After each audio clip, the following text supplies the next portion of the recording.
The Graphic Histories Podcast. I got bit by a radioactive bug. I tried an experimental drug. Went up for a stroll on a gamma testing range. I found an enchanted hurricane. I made a serum that made me small. I modified the serum so it would make me tall.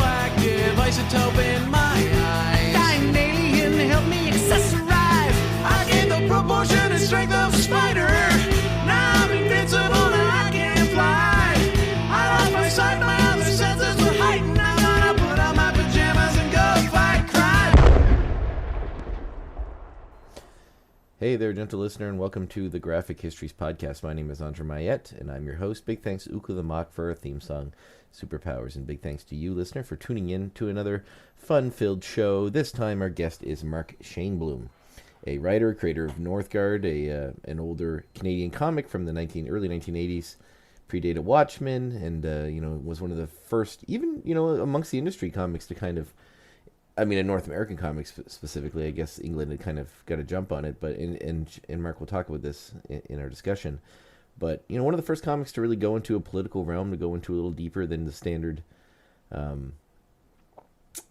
hero versus villain kind of comic, as was done in that day. Certainly not the first, but definitely one of the first in Canada, that's for sure. And, Mark was a bit ahead of his time, a bit of an innovator in the comic industry. Super interesting guy. We talk about a lot of deep subjects, some discussion around inherited trauma relating to his parents and their place in the world. And, a lot of interesting talk about community and those around you. So very interesting talk. I highly enjoyed it. And because I enjoyed it so much, and because I was late putting this together, I'm going to jump right into it. He had a bad connection when we were talking, and I did a lot of editing. I think I've got it all fixed up. There may be a few little pings and things here that I couldn't get rid of without losing some of the context of what he was talking about, but I think it's all there, and I think it's a great deep dive into Mark's life, into his career, and it's a great exploration of who he is as a person. And I really, really enjoyed it. It was one of my more favorite conversations I've had on the show. So I hope you enjoyed it as much too. So let's tune in to my interview with Mark Shainblum.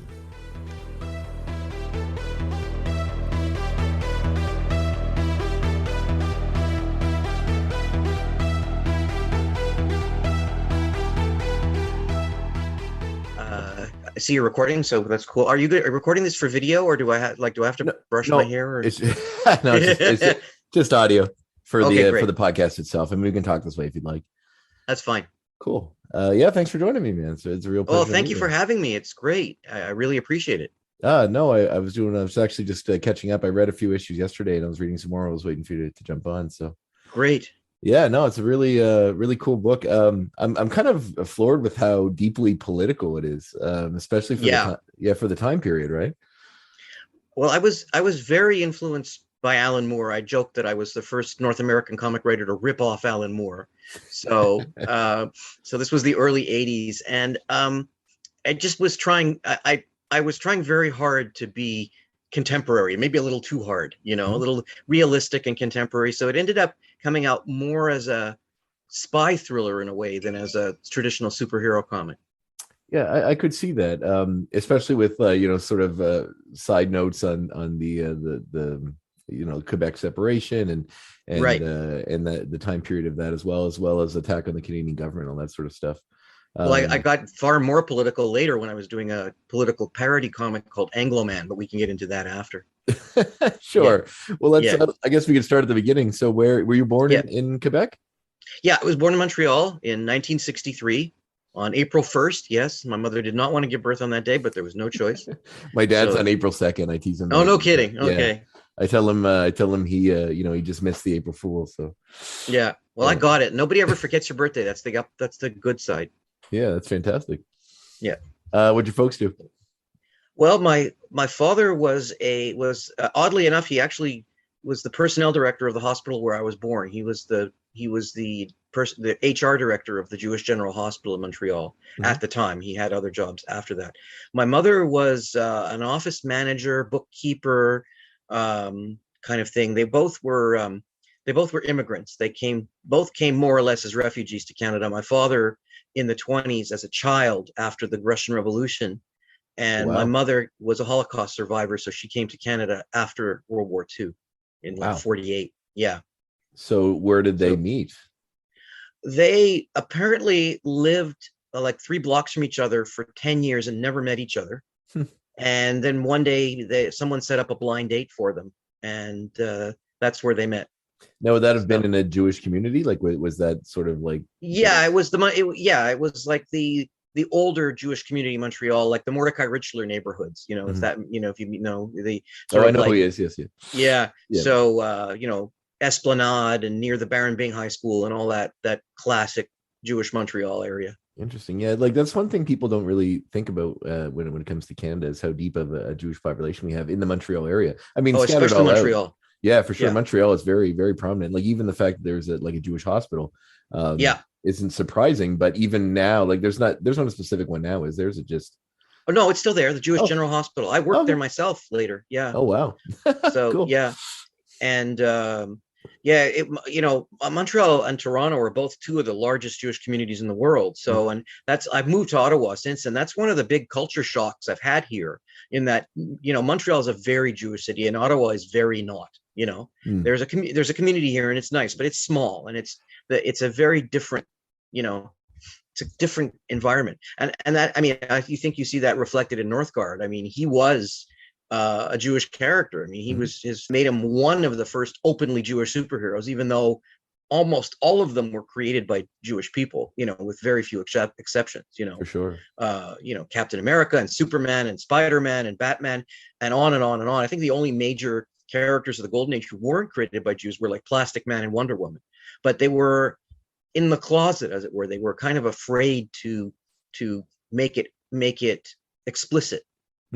I recently read that the Stan Lee biography that came out, True Believer. I haven't seen it. Yeah, it's good. It doesn't necessarily paint him in a nice light. It doesn't paint him in a bad one either. But I wouldn't say it makes him out to be a monster. I'd say it's pretty honest, I guess. You know, in that. But they do talk about how he was fairly like his Jewishness wasn't something he discussed. No, that's why he changed his name to Lee from Lieber. Right. I mean, his brother Larry was still always Lieber. Yeah. Yeah, and even his family, his parents and stuff. Well, I mean, in a certain way, I mean, you know, I've said this before, the comic book industry was sort of like, you know, Jewish businessmen, you know, oppressing and ripping off young Jewish artists, you know. Yeah. So all the way back. All the way back to Siegel and Schuster. Yeah. So do you have any brothers, sisters? I have a sister. She's a lawyer here in Ottawa. And growing up with your folks, I mean, was there any, like, I don't know a lot of people that grew up in a household with like a Holocaust survivor parent. So what was that environment like? Was it, I've learned over time that it was a lot more influential and definitive than I realized. I mean, I think you can even see it in Northguard if you saw issue 2 of the original series. I touched on it, and I was going to do more, but I never got to it. I mean, there's a whole literature about this. The whole term post-traumatic stress disorder was invented for Holocaust survivors and their families. So it was, it very much shaped me, you know, and I also believe that that's where the origin, a lot of what these characters came from. They were, you know, young Jewish men in New York feeling helpless about what was going on in Europe, and created these iconic characters to sort of express that, you know, somehow that sense of powerlessness and a kind of created sense of power. Like the cover of the first issue of Captain America. Yeah. The punching Hitler. Punching Hitler. Yeah, no, I never thought of it that way before, and I don't know if anybody else has made the parallel in a way that, like, in a very have. I don't think it was. I don't think I invented it. But no. Having, but having lived it, you know, I mean, that's why. I mean, if anybody has read Northguard, the villains are white supremacist Nazis, essentially. And I was doing that in the 80s when Nazism was not quite as popular a pastime as it seems to be now. So I was going to get to that with you too about the but we can get there. Yeah, it seems fairly relevant even in today, sadly, in today's world. And also they're like sort of I haven't got deep enough to really. I'm on issue 4, I believe, right now. Yeah.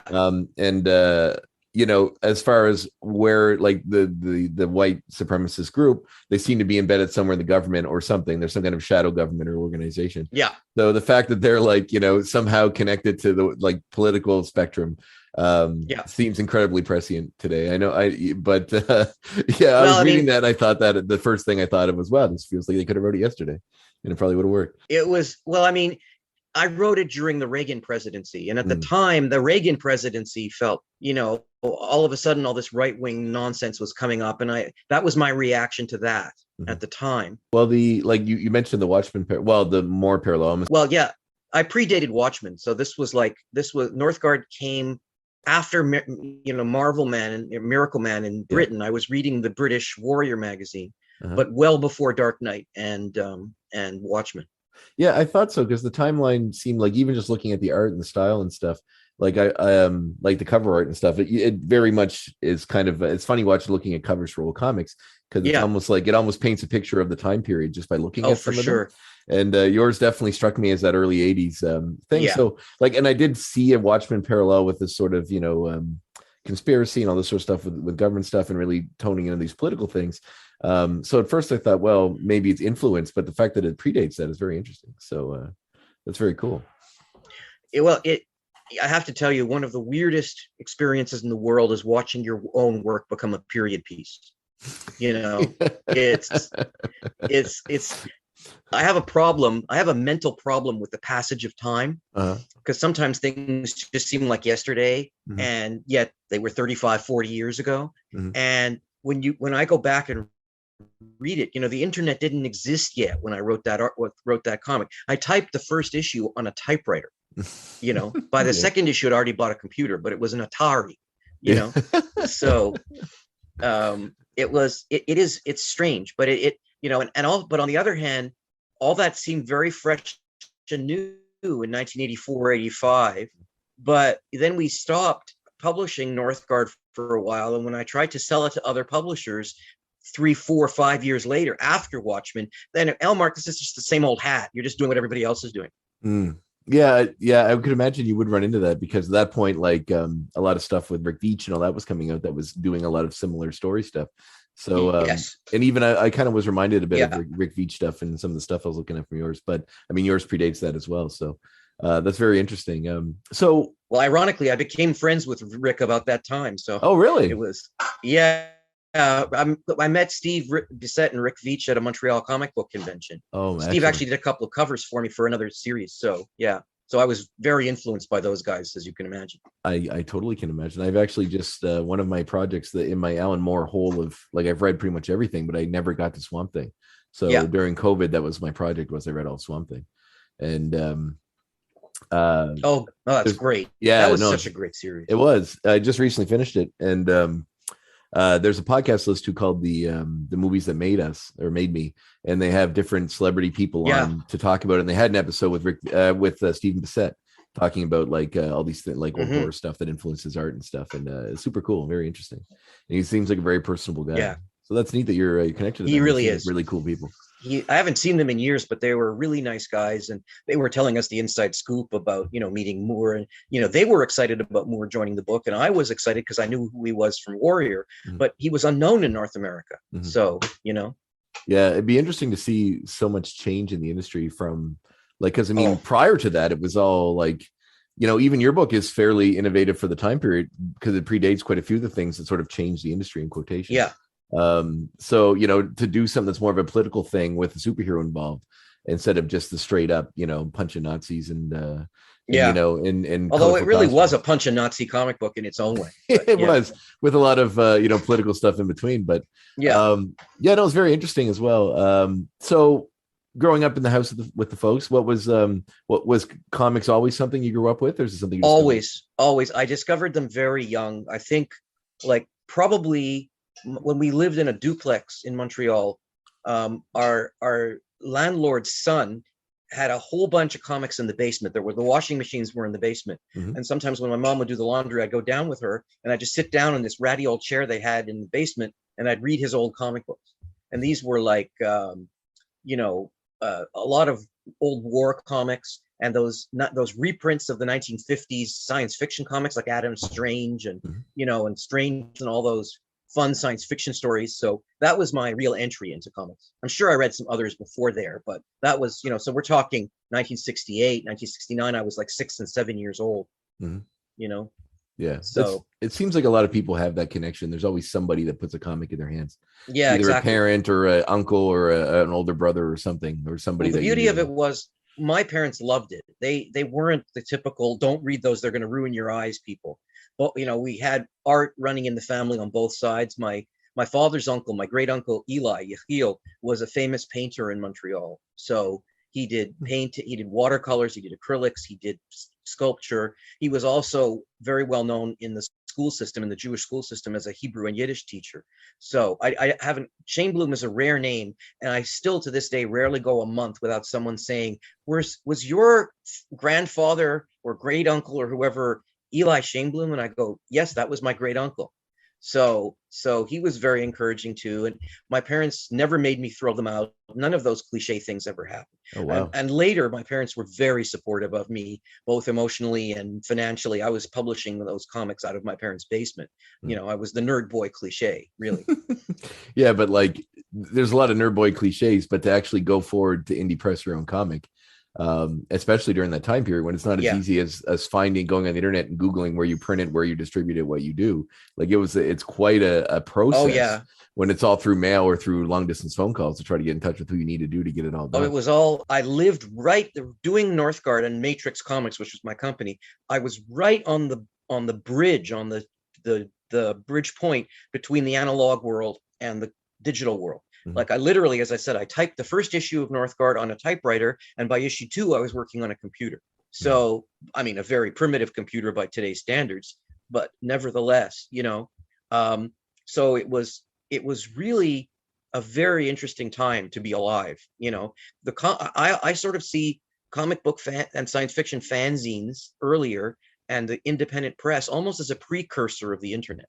It's like, it was that technology reaching the point where average people could access it, where you could print, instead of printing 100,000 comic books, you could print 3,000 comic books and still make a living at it, or at least not lose your shirt. And I didn't make a living at it. I did lose my shirt. Well, I have a couple questions. First off, how old were you when you started working? Like when this began? Before I did Matrix Comics, I had a fanzine called Orion Magazine. Orion as in the star. And I did 2 issues of that when I was 18 when I did the first issue. I was in CEGEP in Quebec, which is our, basically the equivalent of grade 12 and 13 here. So it's college before university. And so I was working on those in CEGEP, and I was starting to publish Northguard in my first year of university. So I was about 23 years old. Wow. So, I mean, those are some deep themes for someone so young to get into, which I find very interesting. So, like you mentioned, the sort of post-traumatic stress, the term relating to Holocaust survivors and stuff. Yeah.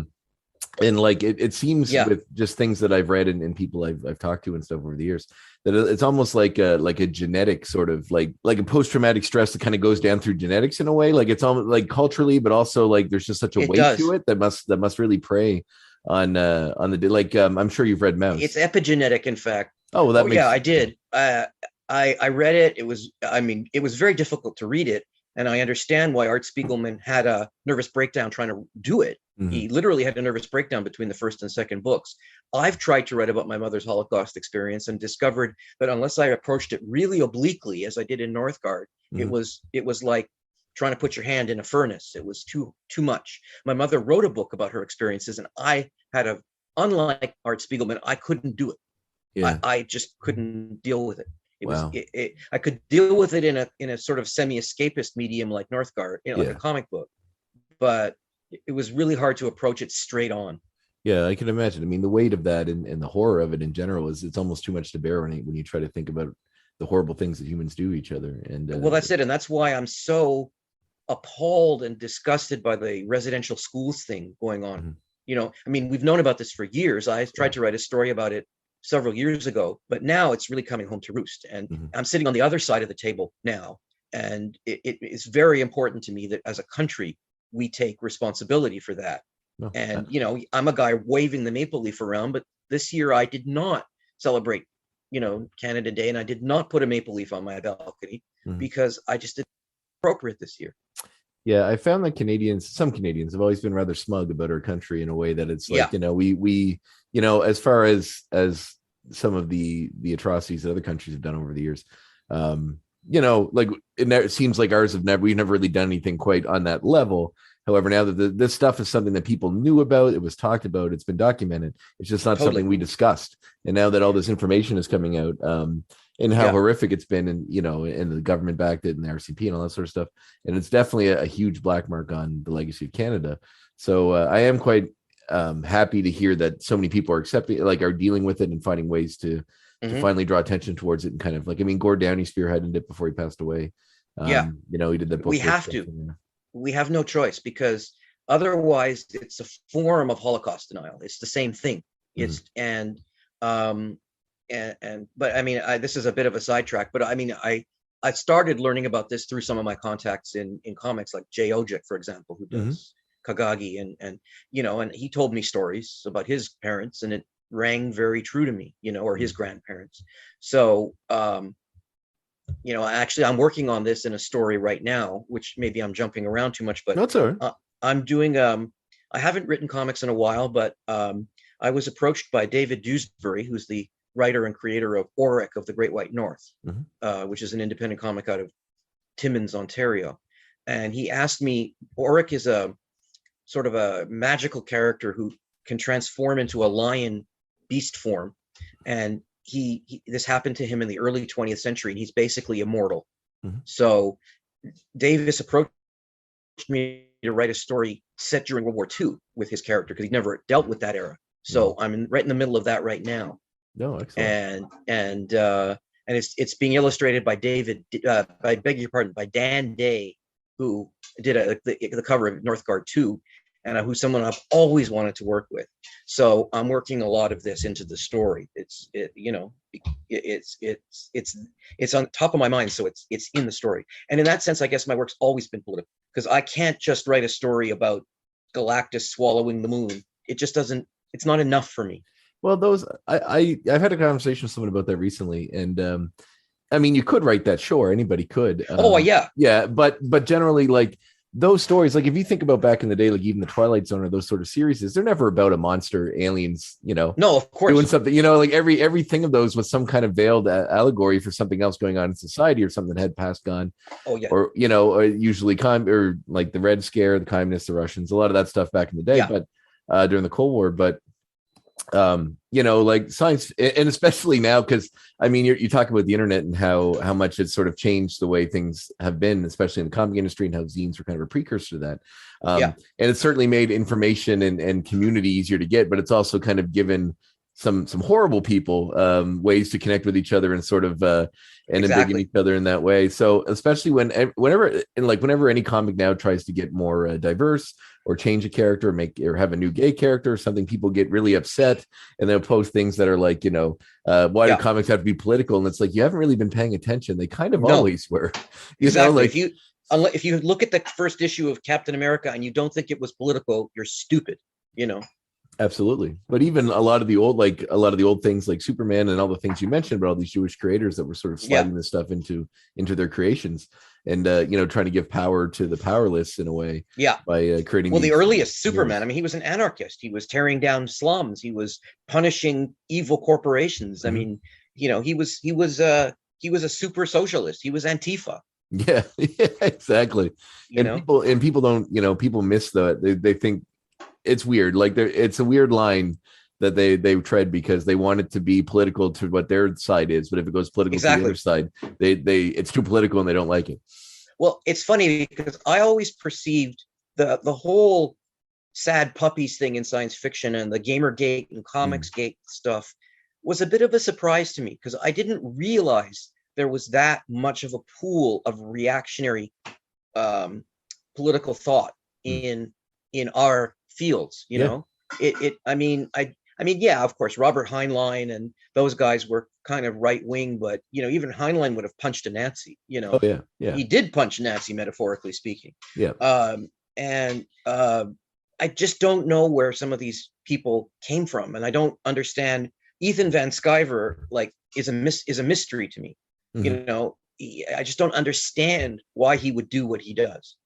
He's allowed to have his political convictions, but his political convictions seem to spill over into mockery of people, and I just don't understand it. Yeah, and it seems like I don't know if it's whether people finding communities like now that you can connect with others, that if you had sub interests that now you can connect, it's so easier to find people that share those sub interests, but Yeah, also exactly. your crappy opinion as well. Like I do think back in the day, if you lived in a small town, say, and you were a racist and everyone knew that, you would have to deal with the real life repercussions of that. And you probably didn't have a lot of people around you that, would be like, oh, hey, I agree with you. But now you can go online, find a community of people that agree with everything you say and make you feel Exactly. better about it. And that maybe you're in perhaps right in your assumption, or your bias, because you have all these other people that believe it as well. Absolutely. And I think that is the major, I mean, it's both the great strength. Like when I was a kid growing up, I was often literally the only comic book fan Yeah, that yeah. I knew, and I felt very isolated and very alone and very much in a sense like an oppressed minority. Mhm. But, in retrospect, that's ludicrous because Yeah. oppressed minorities aren't self-identified hobby groupists. It's like, Yeah. but so the internet has been a miracle on that level. But Mm. as you say, it also gives, you know, pedophiles and neo-Nazis and, Stalinist communists and all those of lovely people the ability to find each other. Yeah. And I mean, now it gives a way of validating your opinion, but now you have things going on in the political world, where, you have political groups that are, so that don't want to lose anybody. They want to get everybody they possibly can on their side. So they'll say whatever they have to, or they won't say whatever they have to condemn other people just to keep people supporting them, which in a way makes these people think, well, these people are on my side. Whether they are or not, who knows? I don't know whether if being racist or pandering to racists is worse. I'm not quite sure, but they're both pretty Yeah. terrible. You know what I mean? Oh, So they're awful. yeah, It's so it's one way or the other. It just makes these people feel validated because they're like, well, the political people are on our side now, whether they actually are or not. But they certainly want you to think that. it amazes me, especially the anti-science stuff and the superstitious and the anti-vaxxing. They're using this global network Mhm. based on science and technology, on 500 years of science to Mhm. spread anti-science. And Mhm. it boggles them. It's infuriating. Yeah. It's infuriating Yeah. because I'm also an educator and I can't, I mean, I have a teaching diploma. I never used it Mhm. practically, but I always, it's always there in my mind that, of educating people, spreading information, learning more every day, Yeah. Well, that's actually, I was going to ask you that. So did you end up going to college, to university, and when you're doing the Yeah, comic? I went to university twice, actually, three times now. Hmm. I when I was in my 20s, I took a degree in creative writing Mhm. at Concordia University in Montreal. So that was still relatively new then to be able to do creative writing. I think it was only maybe 10 years since the whole program had been founded. Mhm. And it was both good and bad. I was exposed to other writers for the first time, Mhm. but they were mostly not writers that were interested in the stuff you and I are interested in. It was Mhm. mostly people who were, it was lots of very pretentious poets who I was wore going to leather ask, did you jackets. find that an interest in comic writing being almost making you a black sheep within that subgroup because In most people in didn't take it 1980 seriously? in 1984, certainly. Yeah. I mean, they didn't say so, Yeah. but they really weren't interested in the kind of storytelling that I was doing, and it really wasn't the best place for me to be workshopping my kind of writing. Were I the also write prose science fiction too, so were the instructors receptive as well, or is it a similar thing? the instructors were great. I had some very good professors, but there it was still there. It was still a little bit of the 70s by then, in the early 80s, and Mm. there was still this kind of anything goes mantra. It's like I had a fellow student who decided that punctuation and capital letters were superfluous, and he just didn't use them. Was his Now name Cormac McCarthy? no, but well, that's just it. He thought he was Cormac McCarthy I or see. or BP Nickel, but he Yeah. wasn't. He was just doing it for no reason Mhm. because, and it made his stories unreadable because Mm. it was unreadable. And when I suggested that perhaps some commas and periods and capital I's would help, the professor said, "Mark, I think you're being a little hard." on him, that kind of thing. Because my professors were leftovers from the 60s and early 70s. I was going to say, they sound like the cool hippie teachers. Yeah, they were really cool hippie teachers. They were, even if they didn't fully understand what I was doing, they were very encouraging. I was still in touch with some of them for quite a while, and I was one of the very few graduates of the program who kept writing, as far as I know, at least in my year. Excellent. But so I was my writing professors were very supportive. In fact, I'm still in touch with my poetry creative writing professor who lives here in Ottawa now, wow. and he actually submitted some poetry to a science fiction anthology I'm editing. So very cool. So yeah.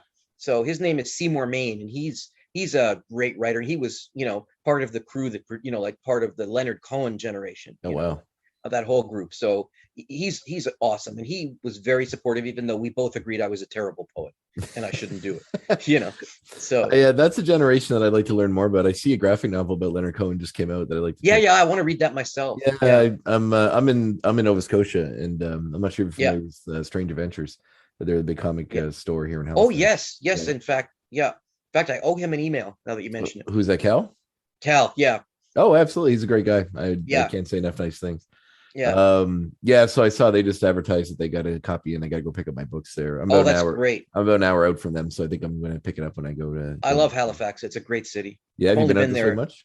I was there for one of the earliest HalCons. Okay. Oh, really? Wow. Like way back in the day? Like way back in the day when it was a science fiction convention, not a comic convention. It's still more a science fiction convention than a comic convention. Oh, okay. For sure. Yeah. No, they're the people that run it are definitely more science fiction people, I'd say, than comic. Oh, cool. Okay. It was a great kind convention. of the one waving the flag for comic stuff there. That's cool. Yeah, I was there way back in the 80s, and it was great. That's the only time I was ever in Halifax, but I walked around looking, at the landmarks from barometers rising, barometer rising, because that was always my touchstone for Halifax, where the ship blew up, and right. Yeah, that's what we're known for. The giant explosion. Yeah. Could be known for something, I guess. It could be worth.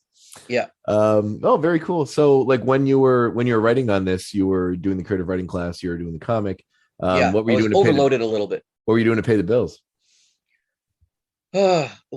Very generous parents. Oh, okay, cool. Yeah, my parents were, we really didn't have money. My parents were both, in the social. My father worked, he worked for the hospital, and later he was the director of a nonprofit building for seniors. So we were, it was not like we had a lot of money, but my parents were very supportive, and they wanted me.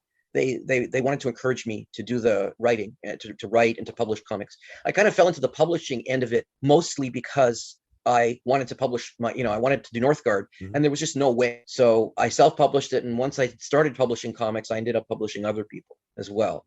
So my mother did my books for me, and my father helped me out, and I used some of his old office equipment in the basement, to do it. So and somewhat later, when I was still publishing my Matrix comics, I moved out, and I had made contacts in the field, including Mike Barron, who, unknown to me, put in a good word for me when he was writing some of the Michael Moorcock comics at First Comics. He left Corum, and he suggested me as his possible replacement. So they called me out of the blue, which does not happen. It just does not happen. So I had literally just moved out into my own apartment, and had no money. Didn't know how I was going to pay the next month's rent. And then First Comics called me and said, would you like to write, take over? I go, oh, I'm a terrific Moorcock fan. That's wonderful. And of course, I'd never read anything by Moorcock. I had read some of his short stories. I'd never read any of the Eternal Champion novels. And like Elric and Corum. And was that a massive crash course to get to that? Massive weekend crash course. I ran out. I bought the whole Corum series, and I read it in a weekend. Oh, wow. I mean, we're talking about a graphic novel, a novel as thick as the phone book, and it was an experience. It was interesting because it was so totally not me. It was based on Celtic mythology that I had no idea how to print. They were such good stories. Corum was such a good character. He was really, given that he was not human, he was, for lack of a better term, he was an elf. In this dimension, but he was a very human character, and it was a great series to work on. That was a gift. And I ended up working with two artists. Ken Hooper was on it at the beginning, and then he had to leave the series, and I started working with Jill Thompson, on one of her first comics. Oh wow, really? And that, yeah. Wow. And not that we ever got to meet each other. First did not, this was pre-internet, and First did not give me her contact information. So we had to do everything through them. I never spoke to her at the time. Didn't meet her till years later. Yeah. That's very interesting. I didn't realize they would do that. I always assumed even back in the day you guys worked so closely together. Well, I did. That's why it was so weird. Like on my own con, we'd have dinner every week. We'd see each other all the time. We'd go out and play video games in the arcades. We hung out, and we started to know each other. And I knew what Gabriel liked to draw and what he didn't like to draw. I knew I would never give him a horse because he hated drawing horses. And not that it would ever come up in Northguard, but he ended up doing it later. He did some comics for Adventurer, and it was all sword and sorcery with horses. Drove him up out of his mind, but he learned. And Gabriel and I had a great collaboration. I should say Gabriel and I had one of those terrific kind of collaborations that only come across once in your career. I've worked with other artists and it was great, but Gabriel and I kind of meshed, and we both were starting our careers. We were new and we were doing it ourselves, and it was really something special.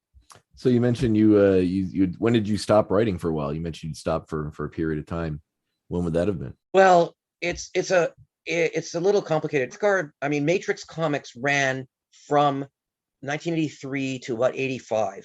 And gradually I just ran into the wall that I think I was an okay comic book writer, but I was a terrible publisher. I didn't know what I was doing. I could produce professional looking comics, but I had no idea how to price them. I had no idea, I was losing probably $1 on every comic I was selling because I wasn't charging enough for them and I put too many pages in them. So, it started to become more and more difficult to keep going. And then we hit this black and white boom period with the Teenage Mutant Ninja Turtles. Yeah, I was going to ask you about that because you that time overlapped. So I thought perhaps you would have been in that boom.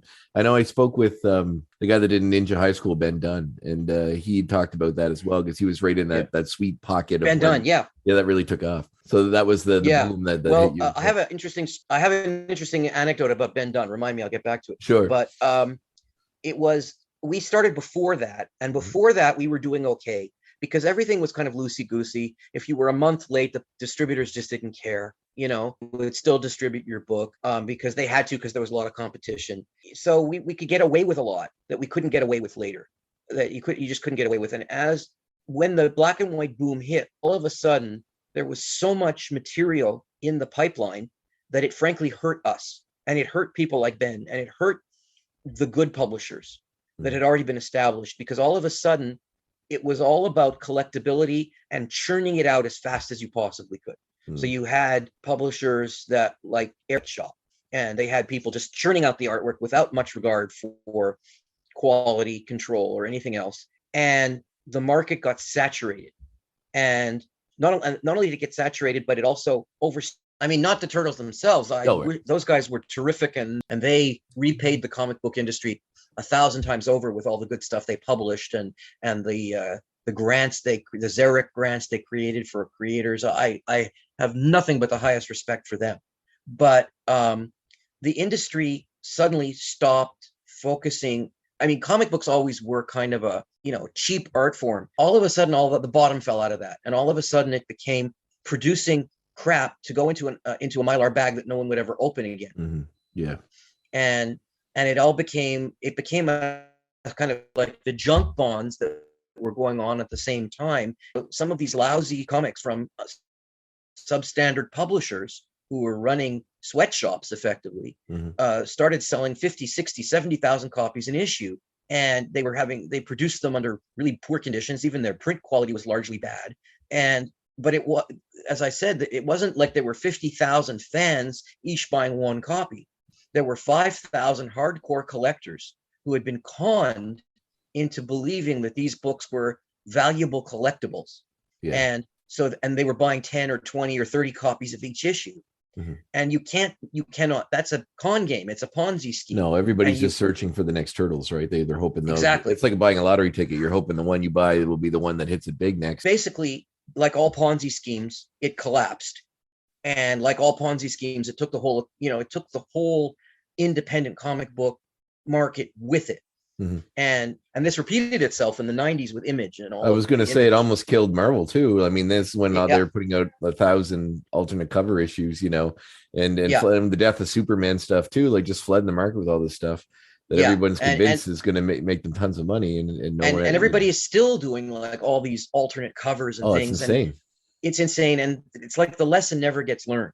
No. And I mean, I am not precisely a collector. I never really did them. I'm kind of sloppy. I have attention deficit disorder, so I can't pay attention to things. And I never really went in for the collector thing. You know, I have a lot of these comics. They're not necessarily in the best shape. So that part of the market never appealed to me anyway.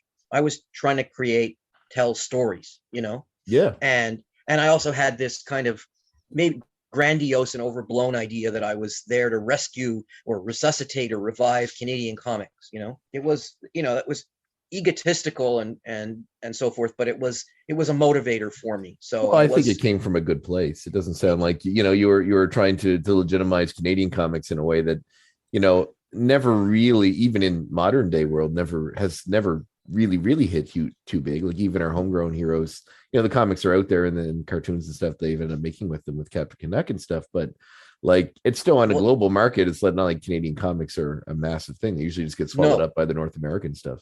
But there is a recognizable Canadian comic scene. You've got there is something that's not just Richard Cumley and Dave Sim. Yes. And Richard Cumley himself was a real innovator. So it was, I mean, just in the sense that he created it, and I tried to sort of follow in those footsteps, but do it kind of differently. You know, I was basically doing the Watchmen version of Captain Canuck in a way. Yeah, I was going to ask you about the inspiration of Captain Canuck in the book. I mean, you obviously discovered it somewhere earlier in life as you brought it, you know, with you, and even the design of the character is kind of slightly. I mean, if you want a character that's representing Canada, you got to throw Maple Leaf on them. So you know, whether I kind of wish we'd been a little bit more original in retrospect. But yeah, well, I was friends with Richard even at the time. I interviewed him for the first issue of my fanzine. Mm-hmm. And he was very generous with his time, and you know, he's a very nice guy. Mm-hmm. And he drew the cover of he drew a Captain Canuck image for me for the first issue of my fanzine. I interviewed him. I sent him really overwrought 15-year-old boy scripts for Captain Canuck, which of course he never bought, but he always liked my writing. Mm-hmm. And I mean, Richard came from a completely different direction. Richard's not a comic book guy as such, mm-hmm. and he came at it from a different direction. So I loved Captain Canuck. I loved that it was there, but I wanted to do something similar. And by the time I was doing Northguard, Captain Canuck had already failed twice, you know? Mm-hmm. So, and I was, unlike Richard, I was consciously working with a historical sense of where the field had come from. I'd read the Michael Hirsch and Patrick Loubert book, you know, the Great Canadian Comic Books, mm-hmm. which was published in the 70s about the comics from the 40s. So I had never read any of the actual comics, but I was aware there was a history. That's why I called the comic New Triumph featuring Northguard, because there had been a wartime comic called Triumph Comics that had featured Nelvana of the Northern Lights. Yes, so that's got a bit of a resurgence recently as well, isn't it? It has, yes. Yeah. And yeah, I don't want to tell tales out of school, but when you see that project I'm working on with Oric, more will come out. Oh, excellent. Yeah, I'm not exactly working with Nelvana because, you know, mm-hmm. it's not clear where the rights are, but you'll see something in a roundabout way. Something, yeah. Cool. Very cool. So I anyway, make a long story short, a very long story short, the black and white comic field more or less collapsed by the late 80s. So mm-hmm. At one point, you know, we were selling 11,000, 12,000 copies. You know, at one point we went as high as 15,000 copies for one of our comic books, but we didn't get paid for 15,000 because all the distributors went bankrupt in the meantime. But while other publishers were selling 50, 60, 70,000 copies, all of a sudden we were selling 2,000 copies, 3,000 copies. It was almost not, and this was before digital printing and print on demand. There was simply, you know, 3,000 was more or less the bare minimum you could print and get away with. You know, mm-hmm. And it became very difficult to move forward. I sold, in quotation marks, I sold my publisher to a company in Montreal called Ludcom, which was a French Canadian publisher that did a magazine called Croc, C-O-R-O-C, which was effectively National Lampoon in French. It was not exactly like National Lampoon, but it was a very successful newsstand parody magazine. And they also did comics in the French style, albums, like the Asterix type format. And they wanted to get into English comics because they wanted to branch out. And it was a very lucky coincidence. And they basically purchased Matrix for what all the debt side accrued. And we went on to try and continue publishing Northguard, pick up a few some other comics from other publishers, but the market had been too damaged. There were other things that came up that are, a sideline, but effectively there was no way to do it. And they kind of eventually gave up because they, all of a sudden we had offices and employees and graphic designers, and I wasn't getting things typeset at the local university. It was, so, I was doing stuff on a shoestring, and they were not able to work on a shoestring, and it just wasn't economically feasible. So we shut down. And this was by 1988 or so, or early 89. And then after that point, I didn't really do anything for a couple of years. My run on Corum for First Comics had also ended, and I'd done the other odd one-shot story here and there for other publishers. And then I sort of repackaged all of the material I was publishing and offered it to other publishers. And Northguard got picked up by Caliber Press in Detroit, and Mackenzie Queen and the Jam got picked up by Slave Labor Graphics, SLG, which still exists. Although I was going to say it's still around. They're still around. Yeah. Dan Vado, a great guy. He did really good comics, and still does. Although he's given up publishing new stuff, he's basically keeping his backlist alive, as far as I know. And then Bernie Moreau, who created the Jam, and Mackenzie Queen eventually ended up with the Turtle Guys. He ended up doing it for their publishing house, and then for he's been moved. I think he's an unsung genius, Bernie Moreau, and he really should be a lot more famous than he is. I think if I did nothing else in my life, I published Bernie Moreau's first comic books. So that's awesome. He's bringing the Jam back. He's finally, he's been out of circulation because he was taking care of his ailing father, but he's finally coming back into the field and doing another issue of Northguard, I believe, for a company called Ahoy Comics. Not Ahoy Comics, I beg your pardon, About Comics. And so I'm very much looking forward to that.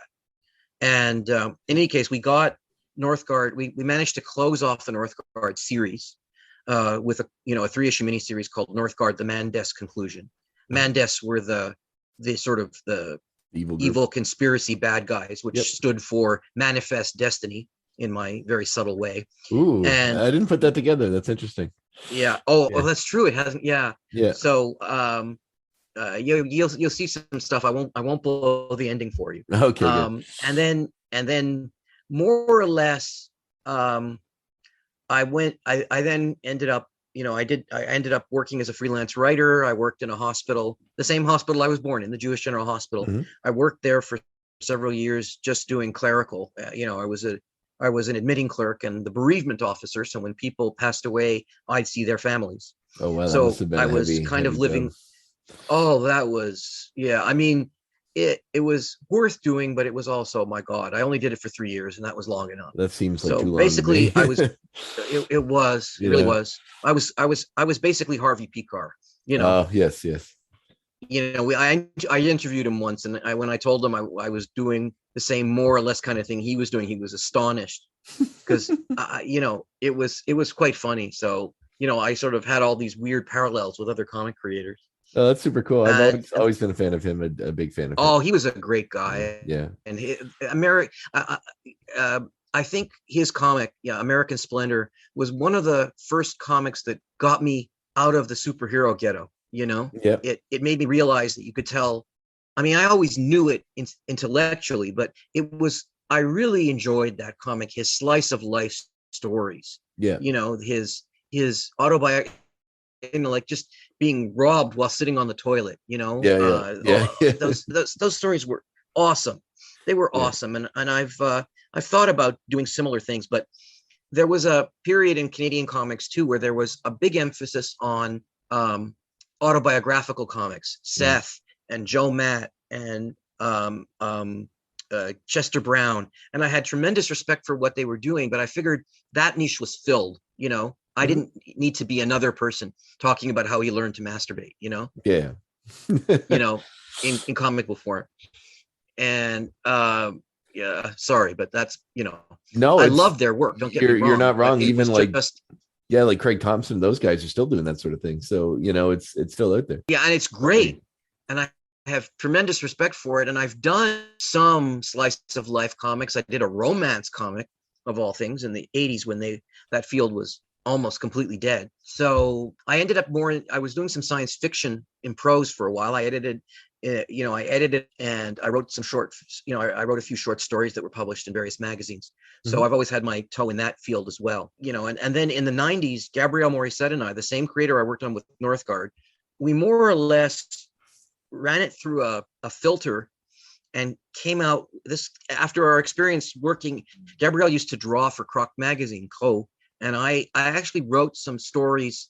One of my first published stories was actually published in French in a sister magazine of Crow called Titanic, which was just a general comics magazine. And I would write the stories in English, but they were 2 or 3 page gag stories. They were humor, and I suddenly realized that I liked writing humor, and I liked the Francophone Quebec style of humor, especially political humor. And I realized nobody was doing it in English. And I created Angloman, who was this parody Mad Magazine style superhero. He lived in a world of superheroes. So all the Canadian political figures of the mid 90s became superheroes. And so Jean Chrétien was Canada Man. And, I was going to ask if they had their own names. Who's Lucien Bouchard? Lucien Bouchard was Virage Man. Virage is the French word for making an abrupt turnaround or changing direction. And Jacques Parizeau was Capitaine Souche, which literally means stump man, but in Quebec, in Francophone de Souche, means an old school Francophone, like a French-speaking Quebecer of old stock, So we were, and Gabriel created a partner for Angloman named Poutinette, who was his Francophone counterpart, and she had these guns that shot poutine at high pressure. And his sidekick was West Island Lad, who was this slacker, Nirvana dude from Nirvana,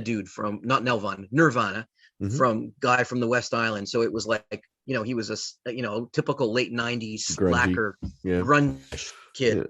Yeah. And we did it as 2 books. I would call them graphic novels, but they weren't quite, because they were collections of funny stories. It was published by a company that's now called Signature Editions. And they were a traditional publisher. They weren't a comic book publisher. They mostly did poetry and drama. So it was really a new thing for them. But we had, we put out the first one right after the Quebec referendum of 1995. And we had a minor hit on our hands. And then we did another one. And then it became a newspaper strip, first in a weekly paper, and then the Montreal Gazette picked it up. So we suddenly had an enormous audience, in theory, in the Gazette. And we did that for several years. They canceled us right at the end of 1999. So I didn't get to make it to the new century. Still bitter about that. But but we had a good run. We did we did the 2 books plus, I don't know, well over close to 200 comic strips. And these were not tiny little newspaper sized strips. They were half a newspaper page. So they were quite large. They were published in the Sunday edition. So we had almost half the page to ourselves. So, and that was just parodying everything that was going on in Canada, in the States during the Clinton era. I've been very frustrated through the Trump era that I didn't have Angloman. Yeah, that would have been a very interesting or something interesting time like to have magazine. Yeah, it would have been a lot angrier though.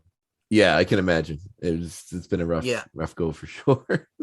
Well, the one thing I thought too about reading your book is how deeply Canadian it is, in a way that, like, not just with the subject matter, but also the way it sort of draws attention towards the different aspects, especially the French English connection, because you do have things that characters that speak in French, and it's not and it is translated, but and also the sometimes, not always. Not always, no. Although my understanding of French is basic enough that I can usually pick up what it was.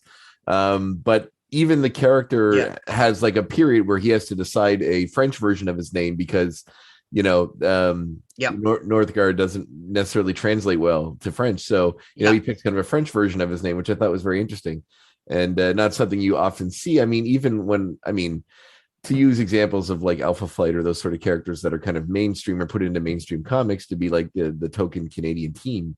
Those things aren't really explored because they're usually written by Americans. Every once in a while, a Canadian creator will be in there and throw it in there, but they're not always like a Quebec creator. It's someone else from Canada that, has an understanding of Quebec culture, but didn't necessarily grow up in it. Well, I was very much, Anglo-Quebecer. I mean, it became kind of my identity, and it was, and Gabriel is Francophone. So we had this kind of, and he wasn't just Francophone. He came from Northern Quebec and moved to Montreal. So he was really pure laine Québécois de souche. And it was, and I'm this, ethnic Montrealer from the West Island or the West End. And that created, an interesting dynamic. We didn't always agree on things, whether it was about politics or anything else, but we had a very good working dynamic. And for me, it was really important to be realistic. I don't know, you may not be able to see it now, but we also went around Montreal and took photos, and all the places in the comic are real places. The buildings are real buildings. The houses are real houses. Philip Wise, Northguard lived in my house, and Manon Deschamps lived in Gabriel's then apartment. The one very funny thing is the Pact Corporation, which you've seen, that building that they're in is in a Montreal suburb called Vaudreuil, just off the island of Montreal. And that building has been used over and over again. It's been empty for a long time. And it was the Consec security building in the Scanners movies back in the 80s. Ah, very nice. And then in X-Men Days of Future Past, it was the same building was Trask Enterprises. So I was watching the film and I went, they used my building, the bastards, So I felt it was important for it to be realistic and grounded in Canada, because yes, to be honest, the lack of it in Alpha Flight and other comics irritated me, because it wasn't necessary. They could have hired, after John Byrne, they could have hired Canadian writers to write it, and they almost never did. They had some Canadian artists illustrating it, but it was often written by people who didn't know that we didn't still fly the red ensign flag, or that, what province Winnipeg was in, or, just stuff like that. And I agree. That. And even when like Bendis was writing the Avengers, he just had like to show how strong this new, evil character, the Collective, was. They just had to wipe out the whole team in like a page. And it's like, in a page, yes. Come on, a little more respect for your Canadian super team. Right. Well, actually, it also irritated me when Byrne killed off Guardian for the first time. Right. Because he was one of the few, I really liked him. I love him. I still do, actually. He got him back, of course, eventually. Yeah. But I actually, that was part of the reference in the story. It was a very exciting time to be in comics. And every so often I sort of sit up and I think, oh my God, that was 40 years ago, and it's really jarring. It's really jarring to realize how much time has passed. Yeah. Do you have children? I do. I have a daughter. Is she in the comic world at all? Yes. Although my daughter sometimes refers to themselves as they, them. So we use we use the pronouns that they prefer. Mm-hmm. But lately they're still deciding whether it's they, them, or she, him. We'll figure it out.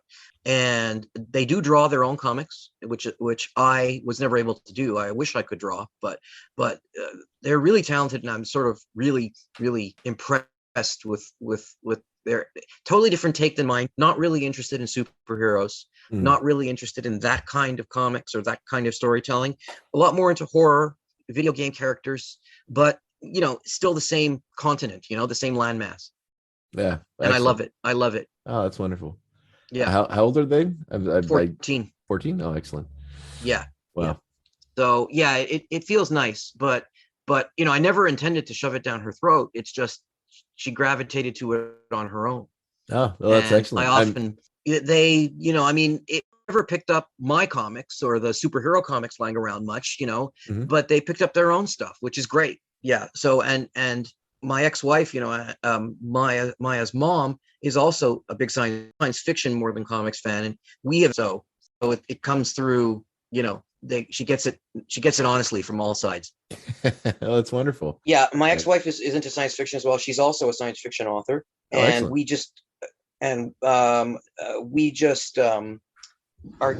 last year we co-edited an anthology together called Other Covenants: Alternate Histories of the Jewish People.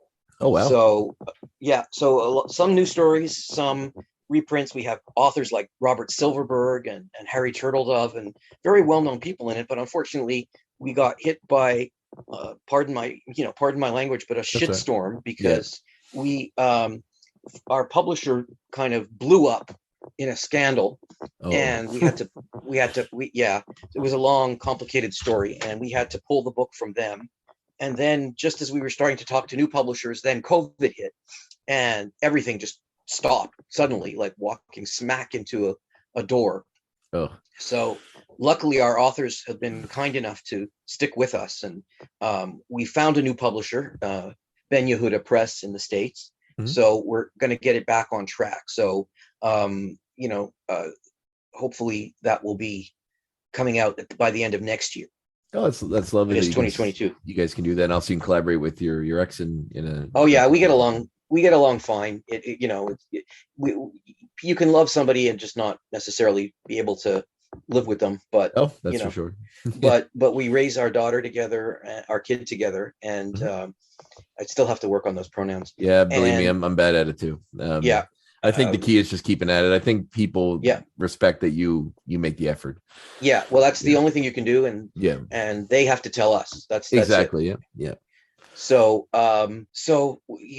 things are moving forward, and all of a sudden I'm getting comic book stuff's coming my way.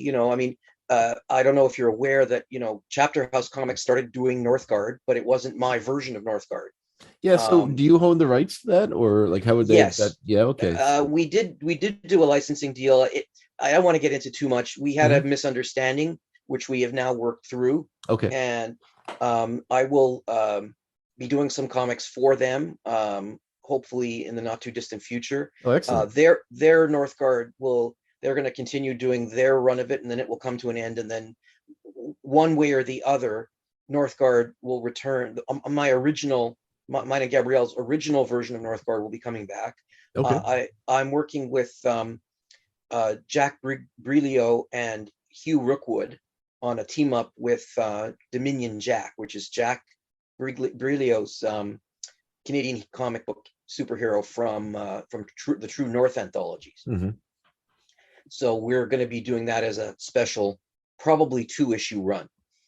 And in addition to the comic I'm writing for the Auric story I'm doing for True North, for Great North Comics. Awesome. So I'm starting to slowly get back into it. It's been a few years where I was away from it, and and to be frank, my the ADD and other health issues really kept me away from writing comics and other stuff for a long time. Mm-hmm. So I'm glad to be slowly coming back to it, but I'm trying not to overload myself. Oh, that's good. It's important to do so. I always wished I could do more and write 12 monthly comics like Brian Michael Bendis somehow manages to do. But I think it's because he only writes half a comic every time. Well, yeah, I think he's a great writer, but I agree. But the decompressed storytelling is a bit much for me sometimes. It is, and I'm not a believer in it. I've written stories as short as 6 pages, and you can tell a whole story in 6 pages. Yeah, you don't. Hard. I agree, and you can go too far the other way and cram too much in. That's for sure. So yes, but sure. it's a tightrope. But yeah, and it's the most. His comics to me are the most. I would say most cinematic of a comic in a way, because it's like you get all of these extra panels of reactions that you get if you watched a movie or something that you don't really get in that, which was very innovative when he did it, and it's still interesting. It's just now that it's it's there, and so many other people have done it as well. It doesn't seem, as unique. Yeah. anymore. Well, that's the thing. That for me, that's why I'm, like when I was doing Northguard, the thing was to do the sort of realistic Alan Moore type of story. Mm-hmm. And I think even for Alan Moore himself, that's run its course. Yeah. Oh, But yeah. He's done with comics apparently now. Oh yeah. Well, that's, there's a lot of stuff, I have a tremendous respect for Alan Moore, but I don't think, as do I. but some of the stuff he said lately has been kind of strange. I feel like he makes some weird lines in the sand that that this is the way it is, that I don't necessarily agree with, but he certainly has earned the right to do it. And for he sure, certainly he can earned do the right whatever to he not be wants. happy with what people do with his creations. That's sure, but Well, he for also sure, they him away. So there's that. Yeah, too. DC really fucked him over. There's no way around. For sure, So, for sure. And I don't blame him for being bitter about that. And they made some really shitty movies based on his properties. I agree. I absolutely agree. But I won't do that anymore. Like as I do Northguard now, it will still be my kind of comic, and there'll always be politics. But I'm not going to be worrying so much about how secret identities work and making sure that I follow, every single thug and discover all their backstories and what it would be like if because that's been done. Yeah, for sure. It's been done, and you can only deconstruct so far. Yeah. And at a certain point, once you've deconstructed past the molecular level, there's nothing left, Yes. And then you've gotten into, something so esoteric that, to keep a regular reader or maybe just someone that might pick up the book, his interest would probably be long gone. Yeah. I think too many comics these days, or at least in the last 10 years, are too lost in the minutia, too lost in they're not telling stories anymore. They're telling vignettes, Yeah, I agree. Yeah. Yeah, it's not an overarching thing. It's and sometimes they feel real disjointed. When especially like Marvel, they're all about putting out these giant omnibuses of like people's full runs, and often the run's barely over when they're putting it out. But sometimes they're so disjointed because they're all like mini little things, and there's not really an overarching. Like back in the day, you read Byrne stuff. You could almost plot out the whole thing from start to end. Like you could see where he started and where he wanted to go and where he ended up, and there's all mini stuff within it, but there's some big overarching stuff with character growth and development and all that sort of stuff. But now it just seems like it's and I think part of mainstream comics, I've talked about this on the show before, is that can be jarring to the average fan, even new fans, is that in the mainstream books, whenever they do some big event, it's got to run through every book, and it usually stops the middle of some storyline that's going on elsewhere, and they got to like suddenly cram in all these characters that are in that thing. And if you're the person just wanting to read that story, it really takes you out of it and kind of ruins the pace you get with it. Over the last 10, 15 years, I would attempt to get back in it, and I pick up one of these DC crossovers where they're blowing up the multiverse again. Oh God, every 10 years. Every 10 years or every 5 years almost. Yeah. And you would pick up the first issue of a new miniseries, and you'd open it to page 1, and you're already in the middle of a story. Mm-hmm. Things are already happening, referring to events that happened before somewhere else, but you don't know where else, and you have no idea what's going on. And that's the worst thing you can do to a reader, because you make the reader feel stupid. Absolutely. You make the reader feel outside, not informed, and almost embarrassed. Like, how come I don't know who this guy is? How come I'm on page 1 of issue 1 of a new comic, and things are already happening, and I don't understand what's going on? Yeah. And I've been reading these things. I've been mainlining these things since I was 6 years old. Mm-hmm. But if you can confuse me and make me feel like an outsider, as you say, imagine if it's some comic book, a neophyte who's never seen any of these things before, but has seen a movie and wants to read the comic books. They will not pick up the second issue. Oh no, I can 100% agree. 100%. Yeah. There is too much stirring of the continuity, too much stirring of the lore, and not enough telling of stories. Yeah, in this way that everything needs to be connected all the time isn't necessary. You know what I mean? Like sometimes it's okay to have an island out there, where something's going on that doesn't necessarily, because sometimes you have some comic that's dealing with these real political things. And then the event that's happening is like, Thor's, second uncle has come back from, some kind of sleep or something, and he's destroying the world. And then you got, frost giants and elves and everything running Yeah. through all these stories. It doesn't necessarily apply to it, but they got to do it that way because it's got to, match everything else.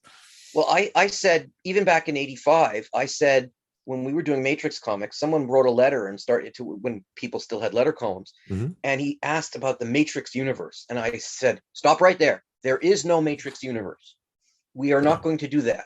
You were never interested in a cohesive continuity like that? I was interested in it in the fanboy sense. It would have been cool, but from a storytelling sense, I thought it would have been a mistake. I said, we tell stories. So, I mean, and Mackenzie Queen and Northguard and the Jam and Dragonstar, which was a science fiction comic we did, clearly don't operate in the same fictional universes. That's not to say you couldn't do a crossover if you wanted to. Yeah. But I didn't want to hang that anchor around my neck and force these stories that didn't really belong together to fit together. Bernie Moreau was cool. He wanted to do a Northguard Jam team up, and maybe we'll do it one day. But that's sort of like teaming up Swamp Thing and Snoopy from the Peanuts. It's or Garfield. It's just you could do it, but I don't think that it's necessary to create this all-encompassing world, because it gets out of control. If you just watch the CW superhero shows or the MCU, I've given up they've on hit. the MCU. I'm still into, but the DC shows I've given up on. It's impossible to watch them anymore. The Flash, something bad happened there, because it was at least fun at the beginning, but now it's unwatchable.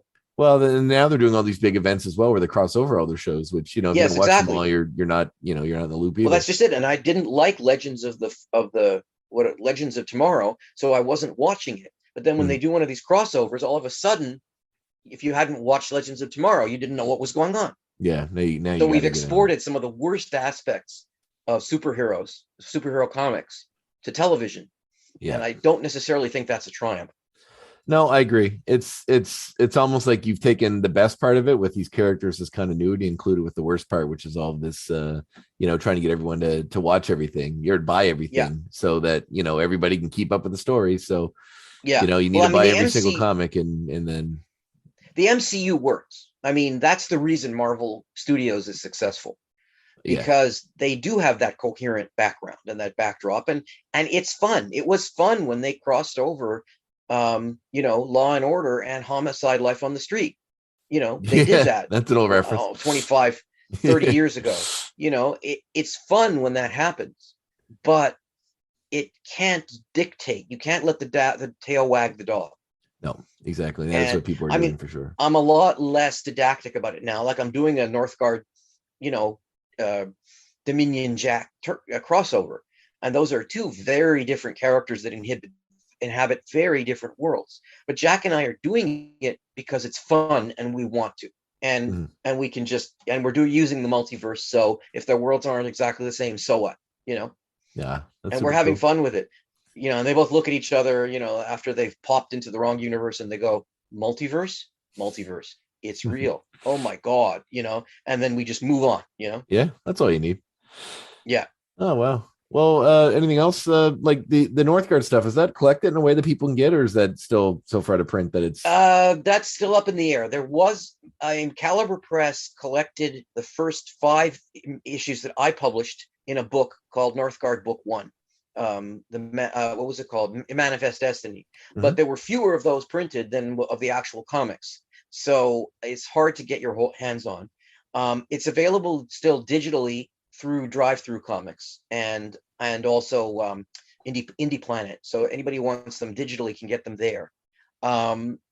We are talking with various parties about finally getting a complete collection of the first 8 issues together. It again, all this stuff. There were a lot of things that blew up on me just before COVID, and it's taken a long time to put Humpty Dumpty back together again. So, both from the perspective of the business deals and creatively, and from my own health. And so, I'm just sort of picking myself up off the ground and wiping off the tread marks from my face. So I'm not trying to, I feel like I'm, sad, like whining a bit, but it's been it's not been the greatest past couple of years. So I'm really looking forward now to being, back in comics. Oh, well, I'm super excited to read what the next chapter is, because I'm really digging the stuff I've read. So, oh, thank you. I really appreciate that. And it's nice. Like, for a while there, it really felt like Northguard had fallen through the cracks and everybody had forgotten and nobody cared. But, I think I've come to understand that that's not true, that it was important for people and that they did read it, and we didn't hit a mass market. It wasn't a mass market comic book, but we had readers and it was important to those readers. And for me, that's what's important. Well, it's excellent. And they're still out there. That's for sure. Yeah. So. Yeah. And I appreciate your interest. I really do. Oh, no, it's been a real honor to talk to you, man. And I really dig the comics. I'm looking forward to the next step, and I'll definitely be paying attention. Make sure you message Cal back. Oh, I will. Absolutely. Thank you. Oh, thank you, Mark. It's been an honor. It's likewise. All right. Have a good day. Bye-bye. Bye-bye.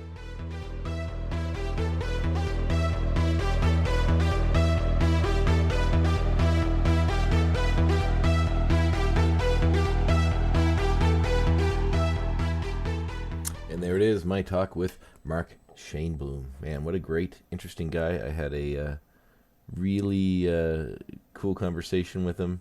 I would love to talk to him some more. Unfortunately, I try to keep the show to a certain time limit. But yeah, what a cool guy. And seek out his books, go read his stuff. I know he's doing more stuff with Chapter House coming up. Check that out. Go find the Northguard collections. They're really worth reading. Yeah, go just read comics. Go out and read some comics. I hope you had a good Halloween. I hope you're doing well, and I hope you get to go a few more weeks before you hear "All I Want for Christmas Is You." And hey, I love Christmas, my favorite time of year, but I think we should confine it to December. Just December. That's fine. We'll do December. But thank you for tuning in. I'll be back in 2 weeks with another featured interview. My name was André Mayette. It's been a real joy, as always, and I will catch you next time.